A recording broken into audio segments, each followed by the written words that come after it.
મારું નામ શૈલેષભાઈ રાઠોડ છે અને અટલ સરોવરમાં હાલ મારું ફૂડ કાઉન્ટર છે. અમારી રજૂઆત એ છે કે રાજકોટમાં જે અટલ સરોવર ચાલુ થયું એ આરએમસી થ્રુ ક્યુબ કન્સ્ટ્રક્શન મેનેજમેન્ટને ટેન્ડર આપવામાં આવ્યું છે. આપણે કોઈ પણ વસ્તુ લેવા જઈએ તો પહેલાં એનો આપણે ભાવતાલ કરીએ, ત્યાર પછી આપણે એ વસ્તુ લેતા હોય છે. અમારી સાથે એવો બનાવ બન્યો કે અમને મૌખિક રીતે 25,000 રૂપિયા ભાડું, ત્યાર પછી 30,000 રૂપિયા ભાડું, ત્યાર પછી 35,000 રૂપિયા ભાડું અમને કહેવામાં આવ્યું. અમે બધી વાતોમાં એની સાથે એગ્રી થયા.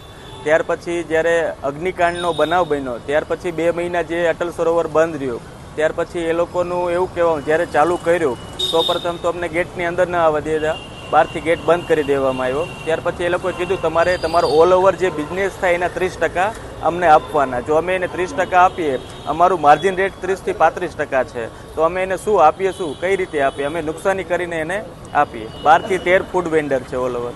અમે અત્યારે હજી હાલમાં કમિશનર સાહેબને, સ્ટેન્ડિંગ ચેરમેન સાહેબને અને કલેક્ટર સાહેબને આવેદનપત્ર પાઠવવા જઈએ છીએ. અમારી માંગ એ છે કે અમને કોઈ પણ પ્રકારનું જે અમારી સાથે વાત થઈ છે 35,000 રૂપિયા રેન્ટ એ કન્ટિન્યુ રાખે, અધરવાઇઝ 6% એ ઓલ ઓવર બિઝનેસના અને 12,000 રૂપિયા રેન્ટ રાખે અને 2 વર્ષ સુધીનું કરારનામું કરી આપે, જેથી અમે જે ત્યાં ઇન્વેસ્ટમેન્ટ કર્યું છે, જે રોકાણ કર્યું છે, અમે સરભર કરી શકીએ. આગામી અત્યારે સૌપ્રથમ તો પહેલાં કમિશનર સાહેબને રજૂઆત કરીએ કે આગળ થઈને શું નિર્ણય આવે છે, ત્યાર પછી અમે આગળ વિચારશું કે અમે શું કરીએ.